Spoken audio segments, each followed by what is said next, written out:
नमस्कार दोस्तों। जिस जिस विद्यार्थियों का मैथ कमज़ोर है या फिर मैथ में बहुत ज़्यादा प्रॉब्लम है और 16 फरवरी के दिन वो लोग पेपर देने जाएंगे, तो एक बार इस वीडियो को ज़रूर देख कर जाना। मैं आपको कुछ टिप्स भी दूंगा मैथ को निकालने के लिए और कुछ ऑब्जेक्टिव क्वेश्चन बता रहा हूँ जो उसी के आधार पर और एकदम हूबहू पूछेगा।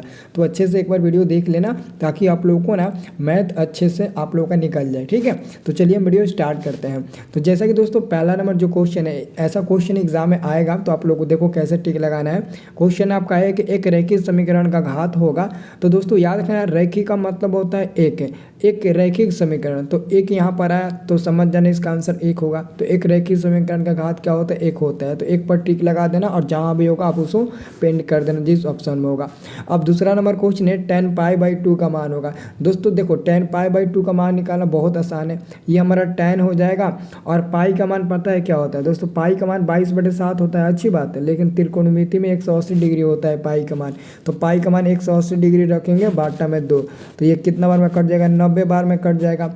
तो आपका मिल गया दोस्तों tan 90। और हम लोग जानते हैं दोस्तों tan 90 का मान इनफाइनाइट होता है। तो ऑप्शन नंबर डी नंबर में दिया है, ये हमारा आंसर हो जाएगा डी नंबर वाला, याद रखना। अब दोस्तों अगला क्वेश्चन देखिए। अगला क्वेश्चन बताने से पहले दोस्तों अगर आप लोग हमारे व्हाट्सएप ग्रुप में जुड़ जाते हो ना तो परीक्षा में हेल्प होता है, थोड़ा बहुत हेल्प कर देंगे अगर होगा तो। यानी कि VVI ऑब्जेक्टिव सब्जेक्टिव सब कुछ आपको बता देंगे। तो ये मेरा नंबर है दोस्तों, आप इस नंबर पर SMS करिए, कुछ लिख कर SMS करिए, हाय हेलो जी, कुछ भी लिख कर SMS करिए ताकि हम आप लोग को अपने व्हाट्सएप ग्रुप का लिंक दे दें। और आप लोगों ना फटाक से हमारे व्हाट्सएप ग्रुप में जुड़ जाना, सब लोग जुड़ जाइएगा। ये नंबर नोट कर लो, ये मेरा नंबर है, स्टडी प्लस के नाम से सेव कर लेना। तो तीसरा नंबर क्वेश्चन है बिंदु 4, -3 किस चतुर्थांश में स्थित है? दोस्तों 4 में प्लस छुपा हुआ है और 3 में माइनस छुपा हुआ है। और जब भी दोस्तों प्लस माइनस होता है ना वो चौथा चतुर्थांश में जाता है, तो चतुर्थ में जाएगा, यानी कि आपका आंसर मिल जाएगा दोस्तों डी नंबर मिल जाएगा, इसका आंसर याद रखना। अब दोस्तों अगला क्वेश्चन है वृत्त के केंद्र पर बना कोण होता है। दोस्तों ये हमारा वृत्त हो गया और इस वृत्त के केंद्र केंद्र क्या होता है? बीच में ओ मान लेते हैं, केंद्र ओ है। तो इस पर पता है कितने डिग्री का कोण बनता है? पूरे 360 डिग्री का कोण बनता है। तो 360 डिग्री सी नंबर पर आप लोग टिक लगाइएगा। अगला क्वेश्चन है आपका कि 3, 5, 2, 5, 7, 5, 8, 5 का बहुलक होगा। देखो जी बहुलक निकालने के लिए सबसे आसान ट्रिक है, ये लड़का आज भी जो पढ़ा होगा ना वो बता देगा, मतलब कि कुछ नहीं पढ़ा है आज तैयारी कर रहा है वो भी बता देगा। इसमें देखो जो सबसे ज़्यादा अंक दिया ना वही होगा। सबसे ज़्यादा बार कौन दिया? देखो 5 यहाँ पर भी है, यहाँ पर भी है, यहाँ पर भी, यहाँ पर भी है, 5 ज़्यादा है। सबसे ज़्यादा इसमें 5 दिख रहा है, मतलब कि 5 ही आंसर मिलेगा, समझ जाओ। तो इसका आंसर 5 ही मिलेगा, बिल्कुल होगा, कोई नहीं गलती काटेगा, आप टिक लगा देना। और अगला क्वेश्चन दोस्तों इतना का सार्वंतर निकाला। AP इतना दिया और इसका सार्वंतर निकाला। दोस्तों सार्वंतर निकालने के लिए यानी कि सार्वंतर का मतलब होता है D, और D का मान निकालने के लिए दूसरा में से पहले घटा देंगे। तो दूसरा 10 है और पहला आपका 4 है, तो 10 में से 4 घटा देंगे तो 6 मिल जाएगा। यहाँ पर ऑप्शन नंबर हमारा B हो जाएगा, तो B नंबर पर टिक लगा देंगे। अगला क्वेश्चन है आपका 7 नंबर क्वेश्चन है 1/√3 बराबर है 1/√3। दोस्तों 1/√3 पता है कितना का मान होता है? तो 33 डिग्री का मान होता है। तो देखिए ऑप्शन में अगर 33 है ना तो 33 पर टिक लगा दीजिए। देखिए डी नंबर में दिया है ना, तो डी नंबर पर आप लोग टिक लगा देना, इसका आंसर। अगला आपका क्वेश्चन है दोस्तों, अगला क्वेश्चन है यदि ई कोई घटना हो तब P + P' का मान होता है तो 1 के बराबर होता है। याद रखना जो प्रायिकता का मैक्सिमम मान होता है ना वो 1 ही होता है। तो आप लोग 1 ही पर टिक लगा देना, गलती नहीं होगा, आप उसको पेंड कर देना। अगला हमारा क्वेश्चन है 3, 4, 7, 2, 7, 6, 7, 9 का बहुलक होगा। और फिर से आ गया बहुलक, तो बहुलक कैसे निकालेंगे? देखो इसमें सबसे ज़्यादा बार कौन दिया है? 7 यहाँ पर भी है, यहाँ पर भी है, यहाँ पर भी है। 7 3 बार है, बाकी कोई भी 3 बार नहीं है, देख लीजिए। तो आंसर तो 7 ही आपका आंसर मिल जाएगा, कोई गलती नहीं काटेगा, टिक लगा दीजिए। और दोस्तों चैनल को सब्सक्राइब भी कर लेना, आप लोग नहीं करते हो, सब लोग चैनल को सब्सक्राइब भी कर लेना। देखो अगला क्वेश्चन 10 नंबर, चौरों को आरोही या अवरोही क्रम में रखने पर बीच वाले चर मान कहलाएगा। बीच वाले चर मान क्या कहलाएगा दोस्तों? तो आपका क्या कहलाता है? तो दोस्तों वो माध्यिका कहलाता है। माध्यिका के अलावा दोस्तों अगर ऑप्शन में माध्यक भी देना तो आप माध्यक पर भी टिक लगा देना, क्योंकि माध्यक भी हमारा आंसर होता है। माध्यक और माध्यिका दोनों हमारा आंसर होता है, तो आप दोनों में से किसी पर भी टिक लगा देना। अब देखो अगला क्वेश्चन हमारा है 11 नंबर। ये क्वेश्चन आपसे पूछ रहा है ना कि √5 एक संख्या है, √5 एक संख्या है।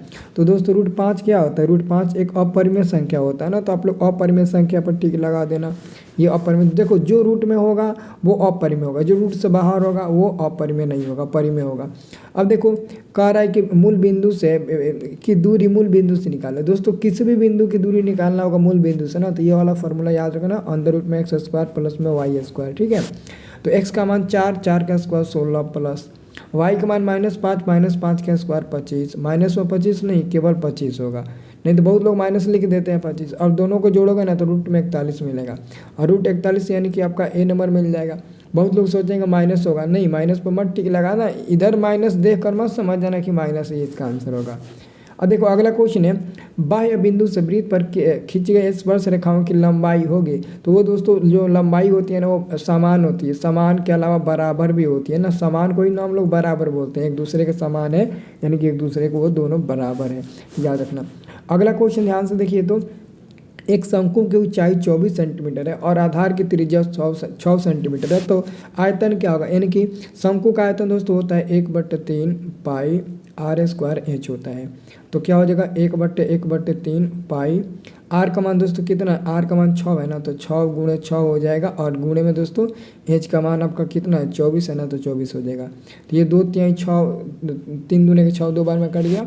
तो अब क्या होगा दोस्तों, आपका हो जाएगा 6 दूना 12, यानी कि पाई गुणे 6 दूने के 12 और गुणे आपका 24, जब गुना करिएगा ना तो 8, यानी कि दोस्तों मिलेगा कितना 20 का 200, यानी कि 288 मिलेगा, 288 पाई, ऑप्शन नंबर ए मिल जाएगा। गुणा करके देख लीजिए, पाई में और 12 में और 84 में।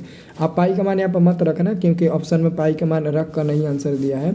अगला क्वेश्चन दोस्तों, n एक प्रकृत संख्या है तब n √n होगा। तो देखो कभी आपका परिमेय मिलेगा तो कभी दोस्तों आपका एक प्राकृतिक, कभी अपरिमेय मिलेगा तो कभी आपका प्राकृतिक संख्या मिलेगा। तो डी नंबर वाला बिल्कुल सही उत्तर हो जाएगा, 15 का डी नंबर वाला हो जाएगा, इसका आंसर आप लोग याद रखना।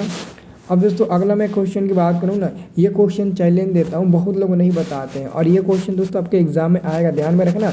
इसका आंसर क्या मिलेगा दोस्तों, 1/5 मिलेगा। देखो मैं बता देता हूँ कैसे, ये 10 के पावर 2y है ना, तो 10 के पावर y कर देते हैं और 2 को उसके ऊपर कर देते हैं, ताकि 2 में फिर y में गुणा होके ना, तो फिर आपका 2y मिल जाए। और गुणा ही होता है, ऐसा नहीं है कि गुणा नहीं होता है, तो गुणा होगा तो फिर आपका मिल जाएगा।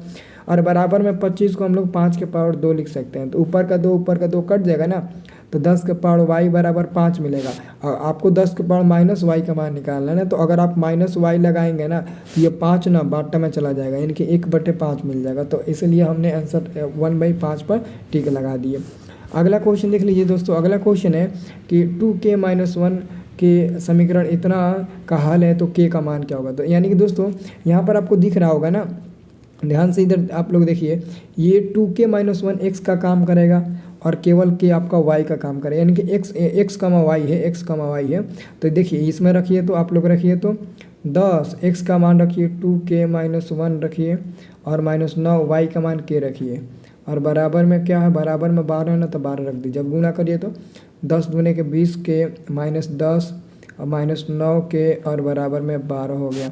तो देखिए 20 के में से 9 के घटेगा, 11 के बचेगा, और दोस्तों बराबर में 12 और ये 10 ऊपर जाकर जुड़ जाएगा, ठीक है ना, 10 जाकर जुड़ जाएगा, तो 11 के और बराबर में ये आपका 22 हो गया। तो 11 में 22 कट जाएगा, यानी कि के बराबर आपका मिल जाएगा दोस्तों, के बराबर आपका 2 मिल जाएगा। क्या मिल जाएगा, के का मान आपका 2 मिल जाएगा, यानी कि बी नंबर वाला हमारा बिल्कुल सही उत्तर हो जाएगा। आप लोग याद रखना, बी नंबर हमारा बिल्कुल सही उत्तर हो जाएगा।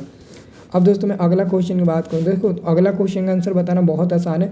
आप देखो इसको हल करोगे ना तो काफ़ी लंबा जाएगा, लेकिन सबसे आसान ट्रिक है, आप 7 में से 3 घटा देना, तो 4 मिल गया, मतलब कि इसका आंसर 4 मिल जाएगा। आप किसी से भी जाकर पूछ लेना और बना कर देख लेना, इसका आंसर 4 ही मिलेगा। अगला क्वेश्चन दोस्तों आपको बताना है कि इसमें बहुलक कौन होगा, दोस्तों। तो बहुलक मैंने क्या बोला था, जो सबसे ज़्यादा बार होगा वही होगा। तो ध्यान से यहाँ पर देखिएगा ना, देखिए 6 यहाँ पर है, यानी कि 6 का बार है 3 बार है, 6 का बार है तो 3 बार है। और देखिए और कोई है 4, देखिए 1 2 3 4 भी 3 बार है, 4 भी 3 बार है। तो दोस्तों और भी है कोई जो 3 बार है, नहीं, केवल 6 और 4 3 बार है। तो दोनों आंसर हो जाएगा, 6 और 4 दोनों हो जाएगा। और ऑप्शन में दोनों तो दिया है ना, ऑप्शन नंबर आपका बी नंबर मिल जाएगा, दोनों हो जाएगा, बिल्कुल हो जाएगा। अगला क्वेश्चन दोस्तों, तीन सही सिक्के उछाले जाते हैं, कम से कम 2 हेड आने की प्रायिकता क्या होगा। देखो 3 सिक्के उछाले जाएंगे दोस्तों, इसका आंसर तो मेरे को भी नहीं पता है, लेकिन जब तक बनाएंगे नहीं तब तक नहीं पता चलेगा। देखो जब 3 सिक्के उछालेंगे ना, तो देखो कम से कम 2 हेड आए, 2 या 2 से अधिक भी हेड चलेगा। देखो अगर मानते हैं पहला बार उछालते हैं तो तीनों पर हेड मिल सकता है ना, अगर ऐसा भी तो हो सकता है ना, तीनों सिक्के पर अचानक से ना हेड मिल जाए। ये भी हो सकता है कि तीनों सिक्कों पर अचानक से ना टेल मिल जाए। ये भी हो सकता है दोस्तों तीनों सिक्कों पहला सिक्का पर हेड, दूसरा पर टेल और तीसरा पर हेड मिले, हो सकता है ना। हो सकता है कि दोस्तों पहला पर टेल, दूसरा पर हेड, फिर दोस्तों आपका तीसरा पर क्या मिले, तीसरा पर आपका टेल मिले, ये भी हो सकता है ना। तो ये आपका एक हो गया, कब हो गया, 4 हो गया। अब ये हो सकता है दोस्तों कहीं पहला दूसरा पर हेड मिले और तीसरा पर टेल मिले। ये भी हो सकता है दोस्तों कि पहला पर टेल, दूसरा पर टेल और तीसरा पर हेड मिले, ये भी हो सकता है ना। हो सकता है कि नहीं हो सकता है। तो ये हो गया। अब दोस्तों मानते हैं कि पहला पर टेल आया और दूसरा तीसरा पर हेड आ गया, ये भी हो सकता है। तो ये भी हो सकता है कहीं पहला पर हेड आए और दूसरा और तीसरा पर टेल आ जाए। तो टोटल का हुआ, बाकी अब इसके अधिक परिणाम नहीं होगा। टोटल का हुआ 8 गो हुआ, 8 गो हुआ ना, देख लीजिए 8 गो हुआ। अब कह रहा है कम से कम 2 गो हेड आए, तो 2 गो देखिए किस में हेड है, और 2 से ज़्यादा भी होगा तो आप ले लेना। कम से कम का मतलब हुआ या तो 2 नहीं तो 2 से ज़्यादा। तो यहाँ पर 2 गो हेड है, इसको ले लेंगे, इसमें कहीं गो है नहीं लेंगे, इसमें कहीं गो है नहीं लेंगे, इसमें 2 गो है ले लेंगे, तो 1 2 गो ये ले लेंगे, नहीं ये भी नहीं लेंगे, इसमें कहीं गो हेड है, इसमें 2 गो है ये लेंगे और ये लेंगे, यानी कि 1 2 3 4 को लेंगे, तो 4 और नीचे बट्टा में 8, तो कट जाएगा 2 बार में, यानी कि 1/2 मिलेगा और 1/2 फाइनली आपका ऑप्शन नंबर ए मिल जाएगा। ठीक है। अगला क्वेश्चन है, एक साथ 2 पासे को उछालने पर प्राप्त संख्याओं का योग 7 होने की प्रायिकता। दोस्तों 1/6 मिलेगा, क्योंकि टोटल परिणाम 36 मिलेगा, 36 और प्राप्त संख्याओं का योग 6 मिलेगा। घटाइएगा ना तो 1/6 मिल जाएगा, 1/6 मिल जाएगा, यानी कि आंसर आपका मिल जाएगा बी नंबर 1/6। अगला क्वेश्चन है, निम्न में कौन सी घटना की प्रायिकता नहीं हो सकती है। दोस्तों देखो ऑप्शन नंबर आपका ये होगा, क्योंकि 1.1 प्रायिकता का मान नहीं होता है, क्योंकि 1 से ज़्यादा हो गया ना, 1 से ज़्यादा नहीं होता है प्रायिकता का मान, इसलिए आंसर होगा ए नंबर। अगला क्वेश्चन है, √10 गुणे √15। देखो √10 और √15 में गुणा करोगे ना तो आपका मिल जाएगा 150, और 150 का वर्गमूल तोड़ेंगे ना तो 2 गुणे 3 और 5 गुणे 5 मिल जाएगा। ठीक है ना, 2 3 6 और 5 25, यानी कि 25 छके 150 ये मिल जाएगा। तो इसका जोड़ा लग जाएगा तो 5 बाहर निकल जाएगा, बाकी 2 गुणे 3 बाहर नहीं निकलेगा, तो रूट में 6 मिल जाएगा 2 3, तो आंसर मिलेगा 5√6, ऑप्शन नंबर ए हो गया। अगला क्वेश्चन दोस्तों ये देखिए, बहुत इंपॉर्टेंट क्वेश्चन है, साइन x डिग्री बराबर साइन अल्फा, तब अल्फा का मान क्या होगा। तो अल्फा का मान क्या होगा, तो दोस्तों ये आपका रेडियन में दिया है, नहीं डिग्री में दिया, और रेडियन में आपको चेंज करना है। किस में चेंज करना है, रेडियन में आपको चेंज करना होता है। तो 180/π से हम लोग गुणा करते हैं ना जी। देखो π/180 से गुणा करेंगे, अगर रेडियन में दिया होगा डिग्री में चेंज करना होगा तो, लेकिन दोस्तों डिग्री में दिया है, रेडियन में चेंज करने के लिए हमको इससे गुणा करना पड़ेगा। ठीक है ना, ये याद रखना आप लोग के लिए बहुत इंपॉर्टेंट क्वेश्चन है। अगला क्वेश्चन आपका है कि सरल रेखा x बराबर -y तथा y बराबर +4 से निरूपित की जाती है। तो ये बताइए, मानते हैं ये दोस्तों हमारा अक्ष हो गया, तो x का मान माइनस में मानते हैं, यहाँ पर माइनस में 1 हुआ और 4 यहाँ पर हुआ, यानी कि यहाँ पर हुआ। तो बताइए एक दूसरे के लंबवत है ना, ये एक दूसरे के लंबवत है ना, इस और ये एक दूसरे के लंबवत है, तो एक दूसरे के लंबवत पर टिक लगा देंगे। अगला क्वेश्चन आपका है दोस्तों, ध्यान से देखिएगा, माध्य x माध्यिका y तथा बहुलक z है, तो इसका संबंध क्या होता है। तो आपको पता है ना दोस्तों, बहुलक z बराबर क्या होता है, 3 माध्यिका -2 माध्य। तो 3 माध्यिका यानी कि 3y और -2 माध्य यानी कि 2x हो जाएगा। तो यही दोस्तों आपको देख कर लाना है कि किस में ये मिलेगा और किस में नहीं मिलेगा। अब देखते हैं किस में मिलेगा, ये डी नंबर वाला में तो नहीं मिलेगा। z बराबर 3y होना चाहिए, तो ये भी नहीं मिलेगा, ये 2x है ना, हाँ ये हो सकता है दोस्तों, ये बी नंबर वाला हमारा आंसर मिलेगा। क्या मिलेगा, बी नंबर वाला आंसर सही मिलेगा, इतना आएगा, क्योंकि फार्मूला होता है बहुलक बराबर 3 माध्यिका -2 माध्य, 3 माध्यिका -2 माध्य होता है ना, उसी फार्मूला बैठेगा। अगला क्वेश्चन है, एक साथ 2 सिक्के को उछालने पर कम से कम 1 हेड आने की प्रायिकता। 2 सिक्का उछालते हैं, तो मानते हैं दोस्तों 2 सिक्का उछालेंगे तो दोनों पर हेड मिल सकता है, दोनों पर टेल मिल सकता है। हो सकता है कि पहला पर हेड तो दूसरा पर टेल मिले, हो सकता है कि कि पहला पर टेल तो दूसरा पर हेड मिले। तो टोटल कब हुआ, 4 गो हुआ। और क्या पूछ रहा है, कम से कम एक हेड आने पर है, यानी कि एक या एक से ज़्यादा हेड आए। तो एक यहाँ पर हेड है, एक ले सकते हैं, यहाँ पर भी ले सकते हैं, यहाँ पर 2 गो है भी ले सकते हैं। तो कब हुआ, 3 गो हुआ, मतलब कि 3/4 आंसर मिलेगा। और 3/4 तो आपके ऑप्शन नंबर डी में है, यही आंसर मिल जाएगा। अगला क्वेश्चन आपका ध्यान से पढ़िएगा। कह रहा है ना, एक थैले में 6 काले गेंद 8 उजले गेंद हैं। कोई गेंद एक आकस्मिक रूप से निकाला जाता है तो इसके उजले होने की प्रायिकता। टोटल गेंद कब है, 6 8 14 है ना, तो 14 बाटा में कर दो। और कौन सा गेंद आपको निकालना है, उजला वाला। उजला वाला का संख्या कब है, 6 है ना, 6 लिख दो। ये कटाओ 3 बार में, ये आपका 7 बार में।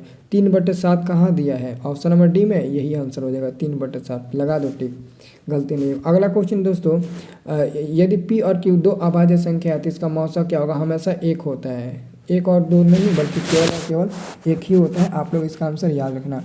अगला हमारा क्वेश्चन है कि द्विघात बहुपद x² - 2 के शून्यक है। तो इसके शून्यक होंगे दोस्तों, एगो प्लस में √2 मिलेगा, एगो माइनस में आपका √2 मिलेगा। और यह हमारा आंसर मिलेगा बी नंबर वाला। कैसे बना, आप लोग क्या करना, x² - 2 बराबर 0 कर लेना। और x² 2 को बराबर को उधर भेजोगे तो प्लस में 2 हो जाएगा। जब स्क्वायर हटाओगे x पर से तो प्लस माइनस √2 हो जाएगा। और इसका मतलब क्या हुआ, एगो प्लस में एगो माइनस में, तो आंसर आपका बी नंबर मिल जाएगा। अगला क्वेश्चन है दोस्तों, ध्यान से देखना। कह रहा है कि माध्य 10 है तो आपको x का मान निकालना होगा। देखो 10 बराबर टोटल को जोड़ दो, इन सबको जोड़िए तो 6 + 8 + 9 + x + 13 और कौ है तो 5 को है ना 5 से भाग दे दो। तो ये गुणा करोगे क्या मिलेगा, 50 मिल जाएगा। और ये कितना मिल जाएगा, 8 6 14, 14 9 23 और आप 13 जोड़िएगा ना 36 मिलेगा। 36 + x मिलेगा, तो 50 में से 36 घटेगा 14 मिलेगा, यानी कि x का मान प्रॉपर रूप से 14 आपका मिल जाएगा। अगला क्वेश्चन आपका 32 नंबर कि बिंदुओं -5,7 और -1,3 के बीच की दूरी क्या होगा। तो दूरी सूत्र का इस्तेमाल करिएगा और बनाइएगा तो इसका आंसर मिलेगा 4√2। आप लोग दूरी सूत्र का फॉर्मूला याद किए हैं ना, तो दूरी सूत्र का फॉर्मूला यूज करिए और इसका आंसर निकालिए दूरी सूत्र से, आपका ये मान निकल जाएगा। अगला आपका क्वेश्चन है, समीकरण युग्म x + 2y + 5 = 0 तथा -3x - 6y = 0 के हल होंगे। तो देखो इधर का a1 और इधर का क्या है, a2 है ना, a2 है तो -3 बराबर, इधर का दोस्तों क्या है, b1 है यानी कि 2, इधर का क्या है b2 है तो -6। और ये दोस्तों बराबर नहीं होगा 5 इधर 1 का, यानी कि दोस्तों ध्यान से देखिएगा ना, ये कट जाएगा 3 बार में, यानी कि -1/3 बराबर है -1/3। लेकिन दोस्तों ये बराबर नहीं है 5 के। तो इस स्थिति में क्या होता है, जब पहला दूसरा बराबर होता है और तीसरा बराबर नहीं होता है तो इस स्थिति में उसका कोई हल नहीं होता है। तो आप टिक लगा देना, कोई हल नहीं होगा, सी नंबर वाला। अगला आपका क्वेश्चन है, ये क्वेश्चन है कि कोई हल ना हो तो के का मान निकाले। तो कोई हल ना हो, इसके लिए नियम क्या होता है, a1/a2 बराबर तो होगा b1/b2 के, लेकिन ये बराबर दोस्तों नहीं होगा, ये बराबर नहीं होगा c1/c2 के, वो बराबर आपका नहीं होगा। ठीक है, तो a1 का मान k है बटा a2 का मान क्या है, तो a2 का मान आपका 6 है बराबर, b1 का मान -5 है, b2 का मान क्या है तो 2 है। अब क्या होगा, ये कट जाएगा कितना बार में, 3 बार में। तो k बराबर क्या होगा -15, तो -15 k का मान डी नंबर में दिया है, तो यही आपका आंसर मिल जाएगा। अगला क्वेश्चन है, सबसे छोटी, यहाँ पर छोटी है बाबू, छोटी, सबसे छोटी अभाज्य और सबसे छोटी भाज्य संख्या गुणनफल। तो सबसे छोटी अभाज्य संख्या होती है दोस्तों 2 और सबसे छोटी भाज्य संख्या होती है आपका 4। क्या होती है, 4 होती है। तो 2 4 में आप गुणा करेंगे तो 8 मिल जाएगा, जो आंसर सी नंबर में दिया है। अगला आपका क्वेश्चन है कि एक समबाहु त्रिभुज, ध्यान से देखना, एक समबाहु त्रिभुज ABC में एक भुजा 2A है तो इसकी ऊंचाई क्या होगा। भुजा 2A है तो उसकी ऊंचाई क्या होगा। दोस्तों मैं आपको बता दूं, समबाहु त्रिभुज की जो ऊंचाई होता है ना, ऊंचाई वो क्या होता है, √3/2A होता है, √3/2A होता है। तो भुजा दोस्तों दिया है 2A, तो √3/2 A का जगह पर 2A हो जाएगा, तो 2 से 2 कट जाएगा ना, तो √3A मिल जाएगा। √3A दिया है, ऑप्शन नंबर देखो आपका दिया है बी नंबर में, ऑप्शन नंबर आपका बी नंबर में दिया है, वही आपका होगा। देखो ए बाहर है रूट से, ए रूट में नहीं होगा, वो पता नहीं क्यों मिसप्रिंट गलती से कर दिया है, लेकिन वो बाहर होगा आपका, ठीक है ना, वो बाहर हो जाएगा, इसे आप लोग को याद रखना है। वो बाहर हो जाएगा, ठीक है, तो उसको बाहर कर देना। अब देखो अगला क्वेश्चन है कि आपको बताना है कि कौन शून्यक होगा। यदि पी एक्स बराबर x square minus 3x minus 4 का एक शून्यक है तो इसका कौन भाग होगा। देखो आप x के जगह पर कौन सा मान रखेंगे कि ये जीरो मिल जाएगा, बताइए। x का मान हम क्या रखें कि जीरो मिल जाए, सब लोग बताइए। x बराबर अगर 2 रखेंगे तो जीरो मिल जाएगा, नहीं मिलेगा। क्या हम 4 रखें तो जीरो मिलेगा, हाँ यस मिल जाएगा। 4 रख कर देखिए आपका जीरो मिल जाएगा, तो 4 आंसर मिलेगा। जो रखने पर जीरो मान मिला पी एक्स का वो आपका आंसर हो गया। अगला क्वेश्चन दोस्तों, sine square theta plus cos square theta का मान क्या होता है, एक होता है, इसे याद रखना। Sine square theta plus cos square theta का भी मान एक ही होता है। अगला क्वेश्चन है कि निम्न में कौन कॉट थीटा का बराबर है, निम्न में कौन कॉट थीटा का बराबर है, और आप सभी को याद रखना है कॉट थीटा का कौन बराबर होगा। तो दोस्तों कॉट का फॉर्मूला होता है कॉस थीटा पहले ऊपर होता है और साइन थीटा बाद में नीचे होता है। तो आंसर आपका बी नंबर बिल्कुल सही हो जाएगा। अगला मैं क्वेश्चन की बात करूँ, ताश के एक पत्ती की एक गड्डी को अच्छी तरह से फेंटा गया, इनमें से एक पत्ती अतिरिक्त निकाली जाती है तो इसके इक्का होने की संभावना। दोस्तों ताश के पत्तियों में ना, ताश के गड्डी में 52 पत्ता होता है तो 52 को नीचे लिखेंगे, और उस पूरे में ना 4 को इक्का होता है तो 4 इक्का ऊपर, 4 से 52 कट जाएगा 13 बार में, आपका आंसर मिलेगा ऊपर में 1 नीचे में 13, 1/13 सी नंबर आंसर आपका बिल्कुल सही जवाब हो जाएगा। अगला क्वेश्चन है दोस्तों बहुलक बताना है। इसमें देख लीजिए सबसे ज़्यादा बार कौन है, 3 यहाँ पर है, यहाँ पर है, यहाँ पर है, यहाँ पर है, इनके 3 सबसे ज़्यादा बार है, इनका आंसर आपका मिल जाएगा ये डी नंबर वाला 3 हमारा बिल्कुल आंसर हो जाएगा। अब देखो अगला क्वेश्चन है, एक गोले का वक्र पृष्ठ क्षेत्रफल इतना है तो उसका त्रिज्या क्या होगा। गोले का दोस्तों वक्र पृष्ठ क्षेत्रफल क्या होता है, 4πr² होता है, और बराबर में 144 पाई दिया है। तो दोस्तों पाई से पाई कट जाएगा, कटेगा ना, और 4 से 244 कटेगा कितना बार में, 4 तिहाई 12 और 2 4 6 24, आपका कट जाएगा 36 बार में। फिर दोस्तों जब आर पर से स्क्वायर हटाइएगा ना तो 36 रूट में चला जाएगा, 36 आपका रूट में चला जाएगा और 36 का वर्गमूल 6 निकल जाएगा। तो आंसर आपका मिल जाएगा त्रिज्या 6 सेंटीमीटर। अगला क्वेश्चन है 19 और 25 का समांतर माध्य। देखो 19 और 25 का समांतर माध्य निकालने के लिए 19 से लेकर 25 तक लिख लीजिए, 19 20 21 22 23 24 और आपका 25। अब इसमें देखिए जब सबसे बीच में कौन है, सबसे बीच में आपका 22 है, 22 आंसर मिल जाएगा, यही समांतर माध्य है, ठीक है। अब अगला क्वेश्चन है, यदि ई कोई घटना हो तो P + P नहीं होने की घटना का योगफल क्या होगा, तो 1 हो जाएगा। मैंने आपको अभी बताया था, इसी क्वेश्चन को अलग तरीके से यहाँ पर पूछा गया। और इसमें दोस्तों आपको माध्यिका बताना। देखो माध्यिका और बहुलक में बहुत अंतर होता है। माध्यिका में आप ये नहीं देखेंगे कौन सबसे ज़्यादा बार है, सबसे पहले आप इसको मतलब बढ़ते क्रम में सजाएंगे। इसको क्या करेंगे, आप बढ़ते क्रम में सजाएंगे। तो सबसे छोटा अंक इसमें क्या है, 3 है, तो पहले 3 लिख लीजिए।